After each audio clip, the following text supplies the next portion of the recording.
이강민의 잡지사 8호로 마지막 페이지입니다. 여름의 끝자락에서 진수성찬 차려주실 웬 뺨이 아름다운 남자 장준우 셰프와 함께합니다. 셰프님 어서 오세요. 안녕하세요. 네. 잡지사 출연진 중 유일무이하게 웬 뺨 위주로 방송하는 필진이고요. 저도 이 시간에 본의 아니게 오른뺨 위주로 방송을 하고 있습니다. 아, 어떤 분께 더 자신 있으세요? 아, 저요? 저는 뭐 둘 다 자신이 네. 있는 듯 없는 듯 하고요.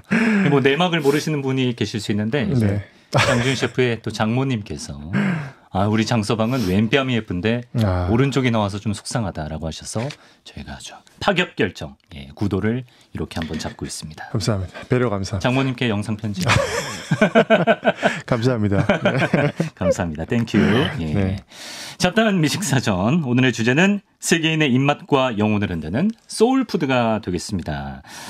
사실 지금 우리는 소울푸드라는 말을 되게 많이 쓰는데 우리가 쓸 때는 되게 좀 영혼을 달래주고 그죠. 추억이 돋아나게 하고 뭐 힘들 때 그리워지고 약간 이런 느낌으로 소울푸드라는 말을 쓰는데 그러니까 소울이란 단어가 가지고 있는 뭐 영혼 이런 의미 때문에 좀 막 말씀하신 것처럼 그런 의미로 좀 많이 쓰이는데 사실은 그렇게 인식하는 나라는 우리나라랑 일본밖에 없어요. 아, 우리랑 일본? 네, 우리나라 일본만 소울푸드라는 용어를 쓰면서 이제 그런 의미로 사용하는 나라는 이제 그 두 나라밖에 없는데 사실은 이게 이제 1960년대에 이제 흑인 문화가 좀 미국에서 유행을 하면서 이제 붙여진 의미거든요. 원래 소울 뮤직이라는 게 있었죠. 이제 그런데 이제 소울이랑 붙으면서 이제 소울을 의미하는 게 다 흑인들의 뭔가 문화를 이제 소울이라고 붙이면서 이제 흑인들이 먹는 음식들도 이제 소울 푸드라고 부르게 된 거죠. 근데 이게 어감이 좋았나 봐요. 그리고 뭔가 소울 푸드는 게 흑인들의 음식인데 흑인들이 뭔가 애환도 많고 굉장히 좀 힘든 시기를 보냈잖아요. 많이. 착취당하던. 그러다 보니까 이제 뭔가 그런 뭔가 추억할 수 있는 것들과 연관이 돼가지고 좀 의미가 좀 변형이 된 것 같아요. 잘 원래 다른 미국인들은 잘 먹지 않던 식재료로 뭐 없던 상황에서 이렇게 만든 것들을 소울푸드라고 많이 불렀는데 우리는 이제 말씀하신 대로 어떤 좀 영혼을 달래주는 음식 이런 개념으로 사용하고 있기 때문에 저희도 오늘 그 개념에 입각을 해서 소울푸드를 만나보겠습니다. 장준 셰프도 그런 음식이 있으신가요? 있죠. 뭐죠? 저는 닭발이 있어요. 닭발 좋아하세요? 닭발이 저한테는 소울푸드예요.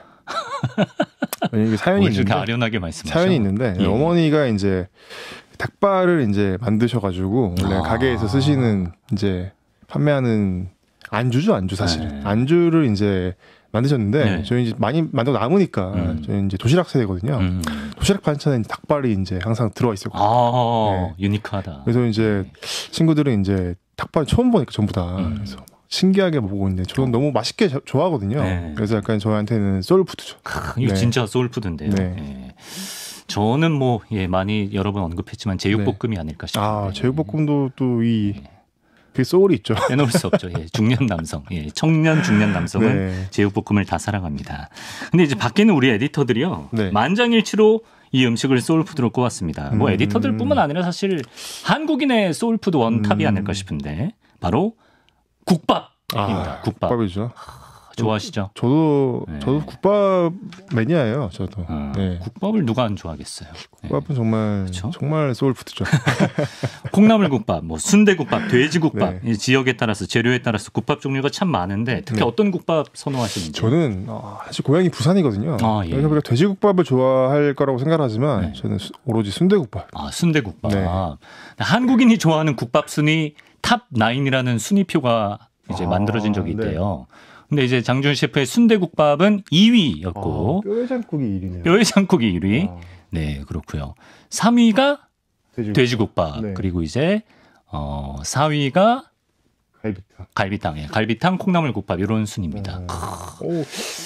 다 맛있죠. 조금 다 좋아하는데 의외네요. 그렇습니다. 뼈해장국. 이제 사실 국밥이 사실 한 그릇 비우면 시간 없을 때 한 그릇 비우면 참 든든하고 영양적으로도 굉장히 훌륭하지 않습니까? 그렇죠. 사실은 영양적으로 훌륭하다 못해 좀 과잉이죠. 영양 과잉이다. 국밥이 이제 만들어지게 된 계기가 사실은 이제 없을 때 뭐 저희야 이제 있을 때 자란 세대니까 잘 모르지만 이제 음식의 문화를 가지고 좀 봤을 때 우리가 좀 힘들고 가난했던 시절에 많이 이제 사람들이 좋아했던 그런 음식이거든요. 그래서 칼로리가 높은 음식은 결국에는 이제 한 끼만 먹어도 그 하루 동안 노동할 수 있는 그런 에너지를 줄 수 있는 그런 음식이기 때문에 네. 사실 고칼로리 음식이긴 해요. 많이. 네. 탄수화물, 단백질, 지방 그렇죠. 다 들어가 있죠. 소금도 많이 들어가니까. 소금도 들어가. 또 이 국물의 맛은 또 소금이 좌우하거든요. 네. 그래서 소금을 좀 많이 넣어야 맛있는 국물이 되는데 네. 그렇다 보니까 좀 한 끼 먹고 나면 네. 좀 자주 먹으면 안 좋지만 네. 그래도 한 끼 좀 허기가 질 때 먹으면 그렇죠. 또 훌륭한 또 식사가 되는 거죠. 빨리 먹을 수도 있고. 네. 사실 이제 우리는 국밥용 그 국이 나오면 당연히 이제 밥을 말아서 네. 먹고 마지막에 이제 쓱쓱 돌려서 국물 이렇게 쓱쓱 돌려서 밥을 한 톨까지 싹 이렇게. 저는 밥을 비비지 않습니다. 밥을 넣지 않습니다. 어떻게 저는 따로 국밥 팔아가지고. 아 그래요? 적셔 먹습니까? 또 이게 예. 국에 젖어 있는 밥을 또 먹기 좀 저는 좋아하지 않아서 항상 이제 웬만하면 따로 국밥. 네. 오늘 시즌 1 마지막 시간인데 좀 거리감이 느껴지네요. 네. 아 근데 셰프님 국에 이렇게 밥을 말아 먹는 문화가 네. 우리나라에서만 볼 수 있는 식문화라고는 얘기가 있어요. 근데 뭐 또 네. 가까이 일본 가면 네. 또 오차즈케라고. 그러네. 또 거기 또 녹차를 네. 또 밥에 부어가지고 먹는 문화도 있고. 그러네. 사실은 뭐 완전히 우리나라만 건 아닐 수 있는데 사실 뭐 흔하진 않죠. 근데 동남아 가도 뭐 카레 같은 그 국은 아니지만 네. 뭐 스프 같은 거에 이제 밥을 자작하게. 이제 거기는 스프에 밥을 넣는 게 아니라 네. 밥에 스프를 부어서 그렇죠. 인도 같은 것도 그렇고 이제 그런 소스의 형태로 이제 밥을 먹는 네. 문화가 있어서 이렇게 국물이 있는 그런 식문화가 이렇게 흔하지 않아요. 네, 동아시아에서 좀 많이 보이고 그것도 아마 이제 없던 네. 시절에 네, 그렇죠. 영양을 섭취하는. 서양에서도 그런 스프 네. 같은 형태는 국물 같은 형태는 네. 좀 약간 서민들의 음식으로 많이 통하거든요. 그러다 보니까 좀 국물을 먹는 음식이 의외로 많지 않아요. 네. 그러네요. 네. 원고에 근데 어처구니 없는 질문이 하나 있습니다. 국밥의 맛은 국이 좌우하나요? 밥이 좌우하나요? 당연히 국이 좌우하겠죠. 국밥의 맛은 밥이 뭐 아무리 뭐 오대살, 뭐 김포살 이런 걸 써도 고기와 뼈가 좌우하겠죠. 고기와 뼈가 좌우한다. 거기에 우러나온 국. 그렇죠. 네, 네. 그렇죠. 국의 맛은 뭐가 좌우할까요? 국물을 낼 때 이제 우리가 보통 국밥하면 좀 어떤 뽀얀 그런 국물을 생각하시잖아요. 그렇죠. 근데 그 뽀얀 국물은 이제 그 단백질들이 탁해져가지고 생기는 그 결과거든요. 그러니까 뼈를 오랫동안 국에 그 국물에 넣게 되면 우리가 되게 좋다고 생각을 하는데 네. 사실 뼈에서는 특별한 맛이 없어요. 뼈 자체에서는. 그래요? 단지 이제 그 뼈와 그 안에 있는 골수에서 나오는 약간 고소한 풍미가 있지 네. 뼈에서 뭔가 엄청난 영양성분이 나오진 않거든요. 네. 네. 네, 그리고 이제 고기를 같이 넣어서 좀 같이 국물을 내야 굉장히 국물이 좀 진해지고 좀 뭔가 볼륨감이 생기는데 네. 왜 우리 그 평양냉면 같은 경우도 소 양지를 넣고 또 끓인 육수를 또 넣잖아요. 그렇죠, 그렇죠. 그런 것처럼 이제 고기가 좀 들어가줘야 국물의 맛이 또 깊고 또 굉장히 풍부해지죠. 예. 네. 셰프님 오늘 평냉 점심으로 드시고 오셨나요? 네. 그런 소문이 있네요. 예. 머릿고기를 많이 넣잖아요. 네, 머릿고기 좋죠. 네. 저는 또 사랑하는 재료 중에 하나인데 네. 이게 돼지를 이제 잡고 나면 머리는 사실은 좀 많이 선호하는 부위는 아니잖아요. 우리가 그렇죠. 뭐 고기를 뭐 삼겹살을 먹고 뭐 등심을 먹고 안심을 먹지. 네. 근데 이제 돼지 머리는 굉장히 싸요. 거의 뭐 버리다시피 하는 안 먹으니까. 그 부위였으니까. 네. 그래서 뭐 고사지 낼 때 쓰던가 그렇죠. 아니면 그렇게 쓰는 건데 이제 의외로 돼지 머리에 살이 엄청 많이 붙어 있거든요. 제가 돼지 머리를 한번 해체를 해봤어요. 정말요? 삶은 돼지, 그러니까 삶기 전에 이제 네. 돼지를 이제 살을 발라가지고 이제 예. 좀 굉장히 좀 낙지탕탕이도 네, 가슴 아파하는 분이 돼지 머리를 제가 이렇게 웃고 있거든요. 그냥 해봤는데 예. 살이 굉장히 많이 나와요. 네, 그래서 그 우리가 항정 뭐 같은 부위도 이렇게 볼살이라고 하죠. 그런 부위 많이 나오고 뺨 쪽이구나. 은근히 뭐 볼살 뺨도 있고 되게 네. 돼지 귀도 있고 뭐 되게 여러 가지 부위가 되게 많이 나오는데 예. 그것만 넣고 가도 굉장히 푸짐해요. 이제 그래서 국밥이 그 싸고 이제 노동자들의 음식이고 되게 없어지셨던 음식이었던 게 이제 네. 싼 돼지 머리를 이용해서 푸짐하게. 이걸 이제 활용해가지고 네. 또 이제 썰면 또 푸짐해지거든요. 네. 또 돼지국밥처럼 이제 뭐 돼지 그런 살코기 부위를 쓰면 네. 좀 비싸니까 네. 상대적으로 저렴한 머리를 쓴 거죠. 돼지 네. 머리국밥에 그럼 귀도 들어가나요? 귀도 들어가죠. 난 귀를 먹고 있었구나. 귀도 들어가고 네. 약간 여기 입술도 들어가요. 입술. 돼지 입술도 제가 먹고 저도 있었거든요. 이제 한번 해체를 해보니까 내가 먹었던 부위들이 어디 있던 부위인지를 알 수 있었는데 예. 근데 이제 그 식감이 되게 좀 독특해요. 이게 살코기와는 달리 네. 뭔가 좀 씹으면 아삭거리는 그런 식감도 있고 지방도 많고 또 단백질도 콜라겐도 많아가지고 되게 좀 그런 식감 때문에 저는 더 좋아하는 편인데 네. 국물을 먹을 때 굉장히 좀 다양한 재미를 주니까 좋아합니다. 아낌없이 주는 돼지. 네. 특히 전라도에서는 그 부속품인 내장을 국밥에 잘 활용하는 것 같아요. 이게 지역마다 좀 차이가 있어요. 이게 뭐 또 어떤 지역은 어떤 거라고 좀 하기도 좀 애매한데 네. 사실 순대국밥은 좀 머릿고기를 많이 쓰는 편이고 순대가 또 이름이지만 서울에서나 경기도에서 많이 보이는 거는 머릿고기를 많이 쓰고 네. 강원도도 그렇고 이제 전라도에 가면 이제 진짜 순대가 좀 주인공이 돼요. 보통 서울에서 순대국밥 먹으면 많이 당면 순대 많이 쓰잖아요. 아, 그렇죠. 그래서 뭐 저는 당면 빼고 그 순대 빼고 먹기도 하는데. 아, 그래요? 전라도 같은 데 가면 이제 충청도나 이런 데 가면 그 야채를 같이 넣고 또 선지도 넣고 한 그런 순대들이 있어요. 선지를 채우는군요. 그래서 예. 피순대라고 하죠. 예, 전라도에 가면 피순대를 넣고 만드는 이제 순대국밥도 있고 네. 또 뭐 암뽕순대 전주 같은 데 가면 또 암뽕이 그거 아니야? 암돼지에 이제 난소 그렇죠. 그래서 예. 이제 뭐 그런 것도 있고 뭐 여러 가지 그런 내장을 이용해서 만든 네. 그런 또 재미있는 들이 많이 있어요. 그렇죠. 또 지역별로 국밥 투어 다니시는 분들도 계시고 네. 특색이 있습니다.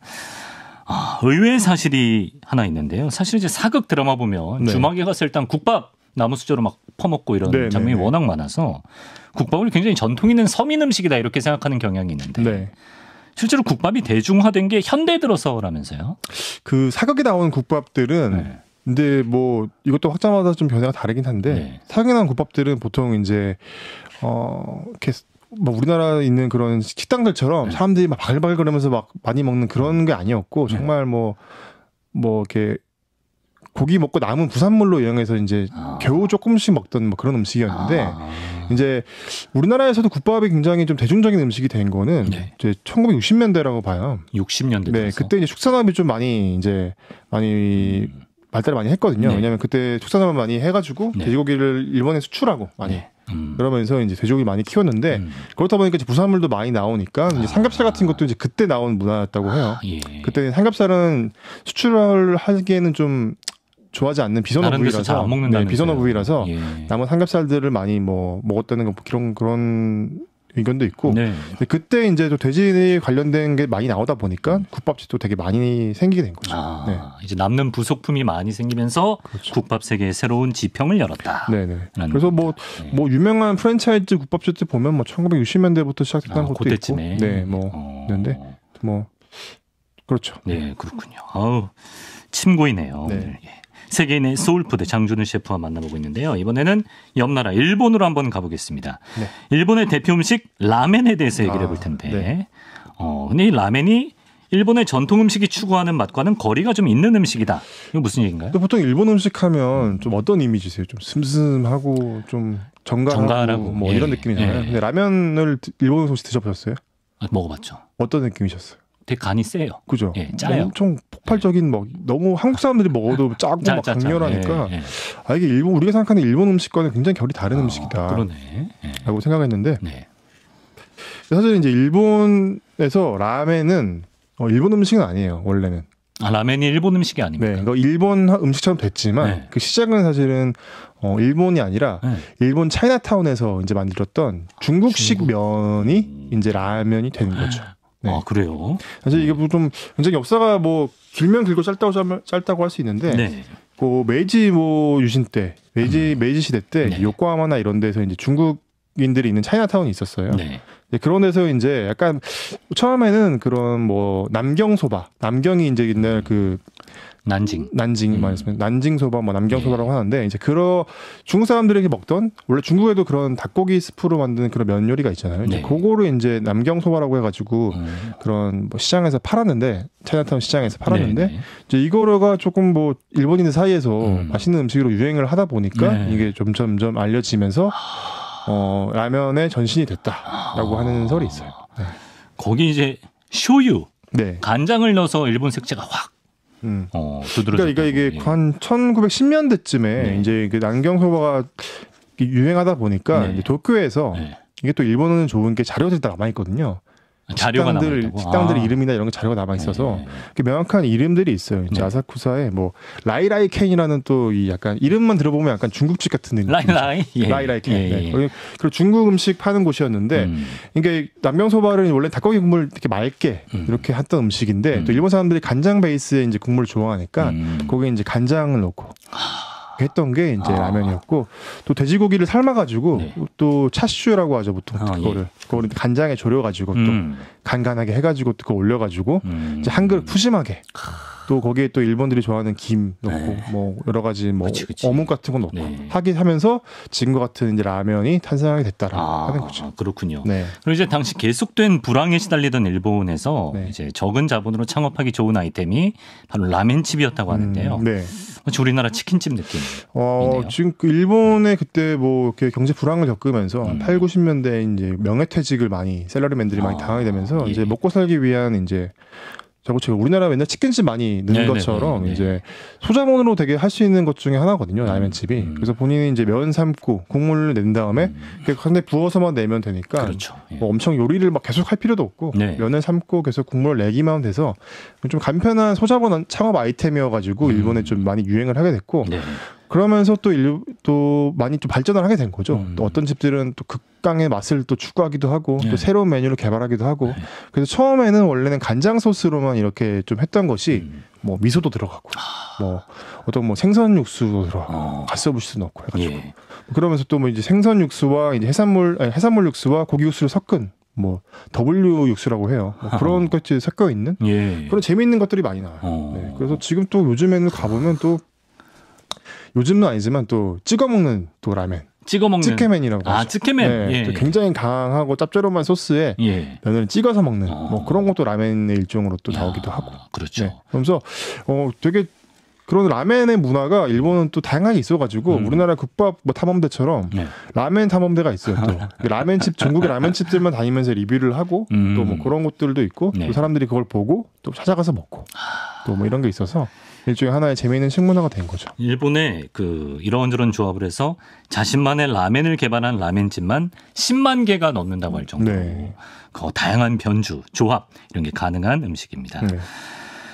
장준 셰프가 마치 좀 BTS가 남길 법한 굉장한 명언을 남겼다고 하는데요. 라멘 한 그릇에는 소우주가 담겨 있다. 사실 제가 한 말은 아니고. 그래요? 네, 제가 그 도용인가요? 원고를 쓸 때 참고한 그 일본 작가가 한 말인데. 그래요? 그 소우주가 있다는 말이 뭐냐면 그 한 그릇에 모든 게 담겨 있는 거예요. 사실 뭐 우리가 음식에 먹을 때 우리는 정찬을 먹을 때 보면 이제 밥이 있고 뭐 고기 반찬이 있고 야채 반찬이 있고 국물이 있잖아요.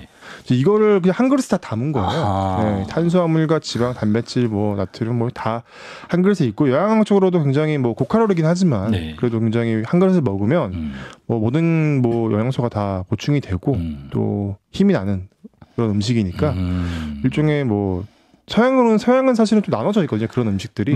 뭐 이탈리아 같은 경우는 뭐 전식으로는 뭐 가벼운 샐러드 같은 걸 먹고 뭐 본식에는 이제 파스타를 먹고 후식으로는 고기를 먹고 이런 식인데 뭐 라멘 같은 경우는 이게 뭐 다 담겨 있으니까 좀 간편하게 먹을 수 있는 그런 음식이 우리나라의 국밥처럼.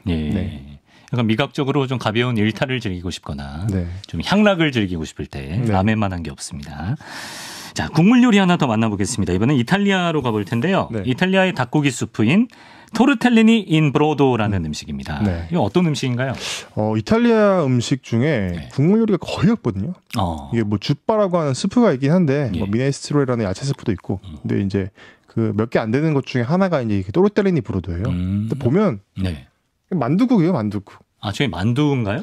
이게 토르텔리니가 뭐냐면 이제 안에 우리 뭐 라비올리라고도 보통 하죠. 그런 것처럼 파스타 면을 얇게 펴가지고 이제 그 안에 이제 소를 넣고 만두처럼 만든 게 이제 토르텔리니라고 하는데 토르텔리니는 보통 이제 이탈리아 중에서도 에밀리아 로마니아 지방이 있어요. 뭐 이태리 북부 지역에서도 이제 중부 지역에 속하는데 그쪽 지역의 전통 음식이에요. 근데 이게 사실은 뭐 만두처럼 생겼네라고 하지만 사실 만두의 일종이기도 해요. 만두의 일종으로 봅니까? 그래서 이게 좀 재미있는 게 이게 만두가 영향을 줬다 이 음식에 아니다. 서양의 이 음식이 뭐 중국에 영향을 줬다. 라는 설이 있어요. 뭐 서로 이제 그게 있는데 사실 뭐 기록은 더 중국이 더 많이 있으니까 뭐 중국이 더 좀 오래되지 않았을까 하는데 일종의 만두의 일종이라고 보시면 될 것 같아요. 그렇군요. 이게 적어도 한 500년 이상 이탈리아에서 존재해온 음식인데요. 마치 우리의 이제 국밥처럼 토르텔리니 인 브로도도 지역에 따라서 레시피가 굉장히 다양하다고요. 그러니까 이게 뭐 너무 많이 이제 만두가 사실은 여러 가지 속을 어떻게 넣는지에 따라 가지고 네. 굉장히 맛을 많이 다양하게 내잖아요. 아, 그렇죠. 이제 이탈리아에서도 이제 어떤 사람들은 그 안에 뭐 고기도 넣기도 하고 치즈를 넣기도 하고 많이 하는데 사실 그래서 또 너무 난립하니까 또 이탈리아 사람들은 정통성 되게 중요하게 생각하거든요. 예. 오리지나 이런 거 되게 중요하게 생각해서 예. 뭐 재밌는 게 있어요. 뭐 이렇게 또르텔리니 형제단이 뭐 이런 게 있다고 해요. 또르텔리니 네. 형제단. 네, 뭐 이렇게 그게 일종의 또르텔리니 뭐 매니아들의 모임 뭐 이런 거 같은 건데 1960년대에 결성된 단체인데 뭐 실제로 있다고 해요. 예. 그래서 이 사람들이 정의를 한 거예요. 진정한 또르텔리니는 뭐 이런 게 들어가야 된다. 실제로 이제 또르텔리니 안에 들어가는 재료가 예. 그 에밀리아 로마냐를 상징하는 재료들로 다 채워져 있거든요.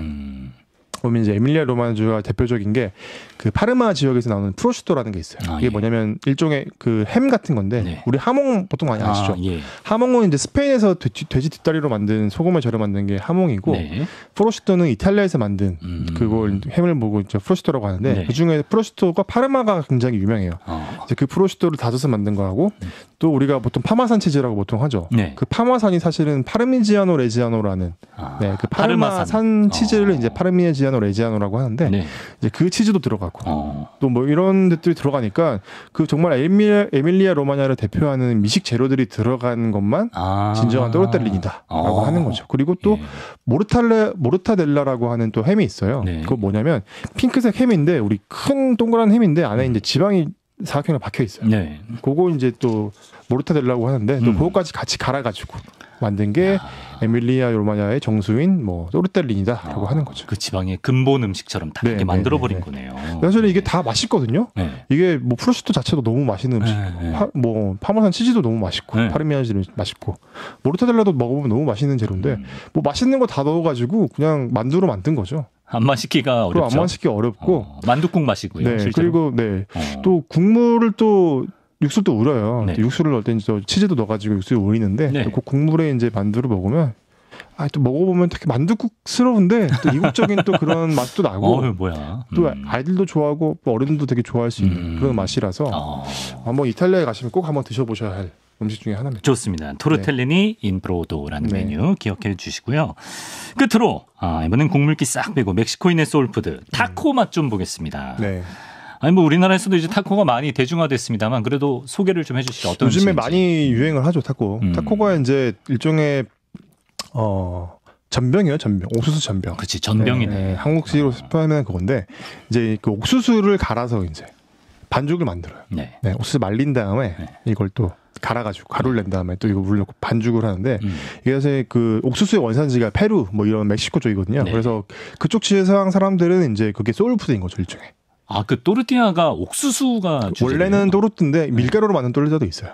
근데 우리가 보통 또르띠아라고 먹는 것들은 다 밀가루로 만든 건데 옥수수로 만든 나초칩 같은 것도 네네. 옥수수로 만든 거거든요. 이제 이거를 튀기면 나초칩이 되는 거고 이거를 이제 이제 구우면 이제 그 또르띠아가 되는 거죠. 네. 근데 이게 그냥 일종의 쌈 같이 먹는 건데 뭐 쌈이 우리나라의 뭐 전통 문화라고 하지만 네. 뭐 멕시코 네. 남미 사람들도 이제 그 또르띠아 안에 여러 가지 고기, 야채 넣고 이제 소스를 넣고 네. 살살을 넣고 먹는 게 타코 요리인 거죠. 타코 요리. 또르띠아 만드는 게 보통 작업이 아니라고 합니다. 굉장히 힘든 음식이 힘든 그 공정이 거치거든요. 네. 그러니까 보통 이제 남미에서 여자분들이 이제 어머니들 뭐 언니들 누나들이 이제 같이 모여가지고 다 이제 밀대를 밀면서 만든 약간 뭐 그렇죠. 우리나라로 치면 옛날에 뭐 이렇게 국수 만들듯이 만드는 음식인데 이제 하기 너무 어렵다 보니까 공장 시판용으로도 많이 공장에서 만들어서 대량으로 만든 것도 있는데 근데 실제로 손으로 이제 반죽해서 먹는 거랑 이제 그 공장에서 나오는 거 먹어보면 좀 맛 차이가 많이 나요. 그렇죠. 손칼국수가 네. 좀 다르듯이 약간 그런 느낌이겠죠. 근데 또르띠아가 이제 멕시코 원주민들의 전통 음식으로 봐야 될 텐데 왜 우리가 스페인식 명칭으로 또르띠아 이렇게 부르는 건지. 또르띠아 하면 스페인 가서 또르띠아 주세로가 하면 우리가 아는 그런 타코를 주는 게 아니라 그 계란찜을 줘요. 계란찜이 나와요? 그 스페인 가시면 오믈렛이라고 하죠. 우리 계란 오믈렛이 요리가 있는데 그걸 또르띠아라고 해요. 스페인어로. 근데 재밌는 게 그럼 왜 멕시코 네. 타코는 또르띠아인가? 네. 그러니까 옛날에 그 스페인 사람들이 처음에 멕시코에 그 대항해 시대 때 넘어갔잖아요. 그래서 원주민들이 이제 뭘 먹고 있는데 뭐 동그란 그 옥수수 반죽 같은 걸 먹는 거예요. 네. 근데 이거 뭔지 모르니까 네. 뭐 이름이 되게 원래 있어요. 원래 이름이 뭐 트락스칼리 뭐 이렇게 막 좀 어려운 이름이니까 원주민이 부르던 아즈텍 뭐 이런 말로 좀 어려운 이름이니까 네. 그 스페인 사람들이 그냥 또르띠아라고 해 그냥 해가지고 그냥 또르띠아 해서 이렇게 붙여진 거예요. 네, 사실은 또르띠아가 스페인에서 먹는 동그란 계란으로 만든 노란색 그거를 의미하는 거 그건데 네. 이제 그냥 이름이 그렇게 돼가지고 자기들 멋대로 했구나. 네, 그래서 남미가 이제 스페인어를 쓰잖아요. 네. 그래서 스페인에서는 이제 오믈렛 달라고 하면 뭐 또르띠아 뭐라고 뭐 이렇게 계란으로 만든 또르띠아라고 해야 이제 오믈렛을 주는 거고 네. 스페인 가서 오히려 이제 또르띠아 달라고 하면 네. 오믈렛을 주는 거죠. 재밌다. 네. 남미에서는 계란찜 시키려면 뒤에 네. 뭐 계란 모시기 이렇게 붙여줘야 된다는 거네요. 네. 이런 또 배경이 있었습니다. 또르띠아 질문이 들어왔는데 또르띠아 대신 그 간단하게 나초 과자를 사서 네. 아보카도 과카몰리 올려 먹는 분들이 있는데 이것도 일종의 타코로 볼 수가 있냐. 그것도 하나의 그 이쪽의 요리 타코 요리예요. 네, 이게 뭐 굳이 싸서 먹는 것만 타코일 수 있는데 네. 뭐 다른 뭐 밀로 만든 전병으로 만들어서 사서 우리 뭐 퀘사디아 아시죠? 네. 퀘사디아도 하나 일종의 뭐 타코인 거죠. 네. 요즘 군산 쪽에 갔다가 진짜 멕시코 분이 하는 그 타코 집에 간 적이 있는데. 네. 그 뭐 소고기니 양고기니 이런 거를 진짜 잘게 잘라가지고 그러니까 찢어가지고 이것도 그렇게 푹 삶아가지고 왜냐면 되게 좋은 고기 부위는 아니에요. 되게 양지나 뭐 이렇게 여러 가지 좀 질긴 부위들을 오랫동안 이제 삶으면 되게 부드러워지거든요. 그런 거를 이제 양념을 넣어가지고 그냥 먹으면 맛이 없으니까 여러 가지 양념을 넣어가지고 찢어가지고 맞아. 이것도 그냥 또 덩어리로 먹으면 우리나라 수육처럼 되는데 이걸 또 찢어가지고 그냥 그래야 먹기 편하니까 이것도 뼈가지고 이제 살사라고 하죠. 우리 뭐 초록색 살사, 뭐 빨간색 살사가 있는데 고추로 만든 소스, 뭐 파슬리로 만든 소스 이런 게 있는데 뭐 그런 걸 넣어가지고 정말 거기 뭐 멕시코 제가 가보진 못했지만 거기 가면 정말 많이 먹는다고 해요. 길에 밤에 나가면 사람들이 왜냐면 이것도 어떻게 보면 스트리트 푸드거든요. 스트리트 푸드들이 집에서 뭔가 요리해서 먹기 애매하고 힘들고 맞아요. 근데 밖에서 편하게 먹을 수 있고 이게 좀 스트리트 푸드의 조건인데 그쵸. 타코는 그걸 다 충족시키거든요. 그래서 뭐 상점에서도 팔기도 하지만 뭐 트럭 같은 데서 간단하게 만들어가지고 되게 다양한 그런 방식 또 이게 또 기준이 없어요. 또 이게 다양한 또 창의적인 레시피를 또 할 수 있는 부분이 있어서 굉장히 재밌는 타코들이 요즘에 많이 생기고 또 한국에서도 굉장히 많이 생겨요. 요즘 맛있는 타코 우리나라에 많죠. 요즘에 타코도 유행처럼 돼가지고 뭐 진짜 멕시코에서 유학해서 오신 분들이 만든 집도 있고 굉장히 재밌는 것들이 많습니다. 그렇습니다. 자, 이렇게 한국인의 소울푸드 국밥부터 멕시코 원주민들의 영혼이 담긴 타코까지 만나봤어요. 사실 이제 당초 저희가 잡다한 미식 사전을 10회로 기획을 했는데 중간에 제가 몸져 눕는 일이 있어가지고 스케줄이 꼬였습니다. 그래서 아쉽지만 이제 오늘까지 8회차로 시즌 1을 마무리하게 됐는데 장준 셰프는 앞으로 이제 아쉽네요. 아쉬우신가요? 네. 진짜 아련한 눈빛인데 다음에 또 나와주세요. 불러주시면 나오겠습니다. 좋습니다. 저희 너무 좋죠. 아직 뭐 이야기거리가 너무 많기 때문에 음식은. 이거 지금 방송 나갈 때쯤이면 외국에 계실 거라는 얘기가 있던데요. 네, 지금 한 3주 정도 지금 또. 오랜만에 스페인과 프랑스 쪽에 가면서 또 미식 여행 재미있는 또 이쪽에 공부하러 가는 거죠. 음식 공부하러 가는 거라서 또 재미있는 이야기 많이 가지고 올 테니까 불러주세요. 좋습니다. 나중에 귀국하셔서 또 저희 구독자분들 좀 입맛 좀 땡기실 때 또 모시도록 하겠습니다. 어라우즈도 한번 가겠습니다. 네, 알겠습니다. 여기까지 장준 셰프와 잡다한 미식사전 함께했습니다. 항상 건강하시고요. 그동안 말씀 고마웠습니다. 감사합니다.